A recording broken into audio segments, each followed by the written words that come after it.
Bab 1426. Aku belum selesai bicara. Apakah membunuh orang perlu alasan? Seringkali, itu tidak perlu. Kamu lemah, maka kamu pantas mati. Ini adalah dunia di mana yang lemah dimakan oleh yang kuat, dan yang kuat akan dihormati, terutama di wilayah ganas ini. Baik dan buruk. Banyak orang tidak baik dan buruk. Di dalam hati mereka, hanya ada yang kuat dan yang lemah. Inilah sebabnya ada banyak orang di dunia yang suka menindas orang yang gampang ditindas. Kuda yang baik ditunggang orang, orang yang baik ditindas oleh orang. Pada saat ini, orang-orang ini tahu bahwa warrior yang dan yang lainnya sedang dalam keadaan lemah, jadi mereka ingin membunuh warrior yang dan yang lainnya. Karena jika sudah membunuh warrior yang dan yang lainnya, pasti akan dapat menghasilkan banyak uang. Kecepatan pemimpin sekelompok orang ini sangat cepat, auranya juga sangat kuat. Meskipun pihak lawan hanya setengah dewa lanjutan, namun aura ini lebih menakutkan daripada beberapa dewa yang pernah dilihat warrior yang. Di samping warrior yang, ekspresi Shirley Lian dan yang lainnya sangat tenang, karena mereka sudah menduga hal ini akan terjadi. Pada saat ini, warrior yang tiba-tiba mengangkat kedua tangannya dan berkata, "Aku menyerah." Shirley Lian dan yang lainnya tercengang. Dan pria berjubah hijau yang bergegas ke depan warrior yang juga berhenti, ada sedikit keterkejutan di matanya. Sangat jelas, dia tidak menyangka warrior yang akan seperti ini. Awalnya, dia sudah siap untuk melakukan pertempuran sengit. Bagaimanapun, orang yang bisa datang ke kota Xiong, pasti semuanya memiliki sedikit keberanian, tidak akan duduk diam. Tapi dia tidak menyangka orang di depannya akan langsung menyerah. 3 orang di belakang pria berjubah hijau juga berhenti. Mereka sama seperti pria berjubah hijau, ada sedikit keterkejutan di mata mereka. Dan tidak jauh di sebelah kanan warrior yang dan yang lainnya, wanita bertopeng dan pria tua itu juga melihat ke sisi ini. Pria tua itu sedikit mengernyit, dia menatap warrior yang sejenak, kemudian menutup matanya lagi. Wanita itu menatap warrior yang dengan sedikit penasaran. Saat ini, di depan mata semua orang, warrior yang menyerahkan cincin penyimpanan di tangannya dan sarung pedang kuno dengan roh pedang di tangannya. Kalian hanya menginginkan harta, kalau begitu, aku akan memberi kalian semua yang aku punya. Aku pikir, kalian pasti juga tidak ingin bertarung mati-matian dengan kami, bukan? Pria berjubah hijau itu melirik warrior yang dari atas ke bawah. Apakah kamu serius? Sangat serius. Warrior yang berkata, sejujurnya, jika sebelumnya, kami berempat sama sekali tidak takut pada kalian, tapi sekarang, energi hitam di tubuh kami sudah tinggal 10%, kami sama sekali tidak bisa melawan kalian. Oleh karena itu, kami hanya dapat menyerahkan harta kami untuk menyelamatkan hidup kami. Lagi pula, selama masih hidup, kelak berapapun harta yang diinginkan bisa didapatkan kembali, bagaimana menurutmu? Seperti masuk akal. Pria berjubah hijau berkata, namun, mengapa aku merasa kamu sedang merencanakan sesuatu? Ekspresi warrior yang sedikit kaku, tetapi segera kembali normal, jadi, apakah kamu memilih harta dan ingin mengambil nyawa? Pria berjubah hijau itu menatap warrior yang untuk waktu yang lama, dan kemudian berkata, lemparkan semua barangmu ke sini. Hal ini tidak normal, jadi pasti ada yang dirahasiakan, sedikit berhati-hati tidaklah salah. Warrior yang mengangkat bahunya, lalu melemparkan cincin penyimpanan di tangan kanannya dan sarung pedang kuno langsung terbang tepat ke depan pria berjubah hijau itu. Pria berjubah hijau itu menatap warrior yang dengan seksama, lalu melihat ke cincin penyimpanan dan sarung pedang kuno. Awalnya dia ingin maju untuk memeriksa cincin penyimpanan terlebih dahulu, tapi ketika dia melihat sarung pedang kuno, dia tertegun. Ini barang dari alam murni. Pria berjubah hijau berkata dengan suara gemetar. Selesai mengatakan ini, dia mengulurkan tangannya untuk memegang sarung pedang kuno.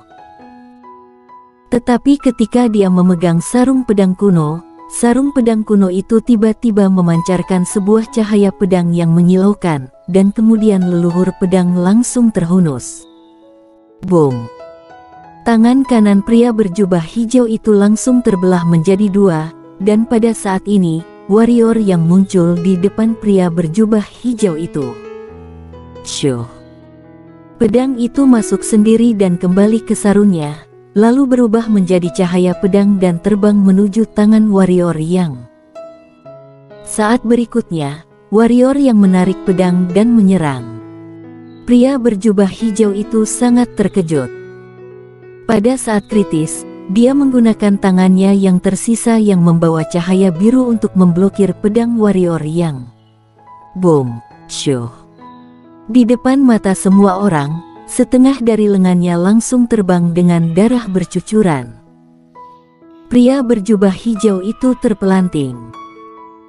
Di udara, darah keluar dari mulut pria berjubah hijau itu seperti mata air, dan lengannya terus menyemburkan darah. Itu sangat kejam. Pada saat ini, ketiga pria yang berada di samping juga merespons. Raut wajah mereka menjadi muram, kemudian bergegas menuju warrior yang, tetapi segera, Shirley Lian menghalangi jalan mereka. Pada saat ini, Shirley Lian sangat bersemangat karena warrior yang sudah bergerak. Sebelumnya, dia sebenarnya sedikit khawatir bahwa warrior yang akan pergi sendiri. Jika demikian, mereka bertiga pasti tidak akan bisa melawan pria berjubah hijau dan yang lainnya. Namun, warrior yang tidak pergi, meskipun caranya bertindak agak aneh, tetapi dia sudah bertindak. Dengan adanya warrior yang, Shirley Lian sangat percaya diri.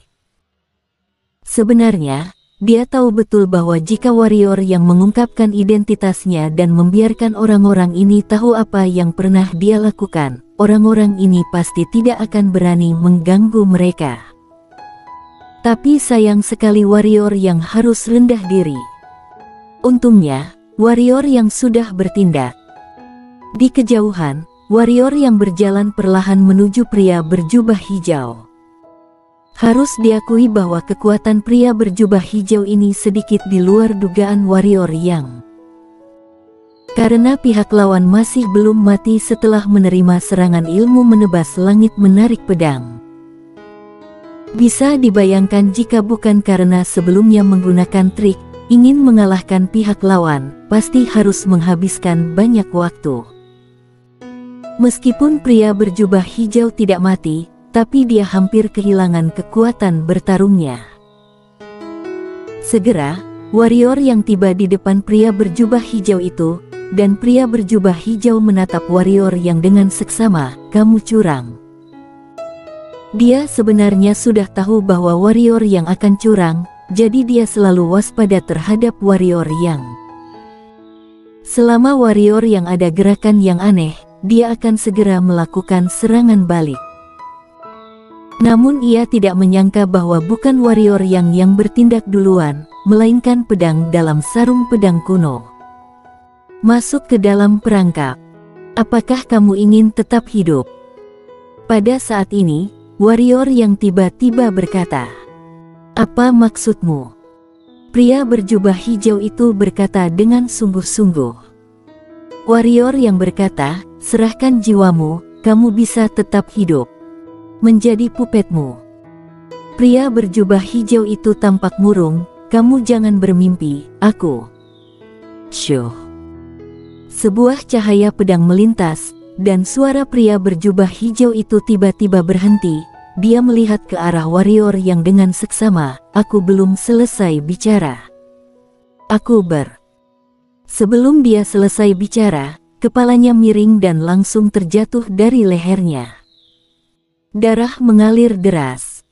Belum selesai bicara, warrior yang menggelengkan kepalanya, "Siapa suruh kamu tidak mengatakannya dengan lebih cepat? Pedangku ini sangat cepat." Setelah selesai mengatakan ini, tangan kanannya bergerak, dan cincin penyimpanan di jari pria berjubah hijau langsung terbang ke tangannya. Setelah melirik ke cincin penyimpanan, ada cahaya keterkejutan terpancar di mata warrior yang, karena dia tidak menyangka di cincin penyimpanan terdapat batu kristal suci sebanyak 100.000 lebih. Selain itu, ada 2 belati alam kehampaan. Harta karun alam kehampaan masih sangat berguna baginya, dan bahkan jika dia tidak menggunakannya, dia juga dapat memberikannya kepada putri kaisar dan yang lainnya.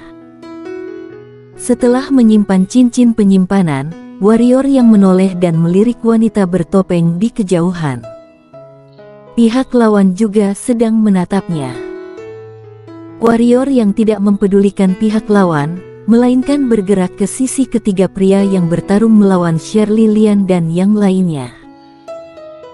Pada saat ini, Shirley Lian dan yang lainnya sudah benar-benar ditekan oleh 3 pria yang berada dari sisi yang berlawanan. Kekuatan Shirley Lian dan yang lainnya otomatis tidak lebih lemah dari ketiga pria itu. Tetapi apa boleh buat, melawan kabut penghalang sepanjang malam benar-benar menghabiskan banyak tenaga. Oleh karena itu, saat ini, mereka sedikit kewalahan. Di kejauhan, ketika melihat warrior yang mendekat, mereka bertiga terkejut. Lalu tanpa meragu sedikit pun, mereka berbalik dan menghilang ke kejauhan. Warrior yang tertegun sejenak, apakah dirinya begitu menakutkan? Warrior yang tidak mengejar ketiga orang itu karena sekarang dia juga membutuhkan waktu untuk memulihkan energi hitamnya. Pada siang hari, ketika hendak memasuki wilayah ganas, pada saat itu, dia harus membuat dirinya penuh dengan energi. Ada banyak orang berbakat di tempat ini, dan bahaya di wilayah ganas tidak dapat diprediksi, jadi harus lebih berhati-hati. Terima kasih. Pada saat ini, Shirley Lian menatap warrior yang, dan berterima kasih dengan tulus. Warrior yang sebelumnya benar-benar bisa pergi sendirian. Dengan kekuatannya, jika dia ingin pergi, itu sangat memungkinkan, tetapi dia tidak melakukannya. Warrior yang tersenyum, itu hal kecil. Dia bukan orang yang bodoh, dan di tempat seperti ini, lebih banyak teman akan lebih baik daripada memiliki lebih banyak musuh. Kekuatan Shirley Lian dan yang lainnya memang tidak sebaik dirinya, tetapi kekuatan mereka juga tidak lemah.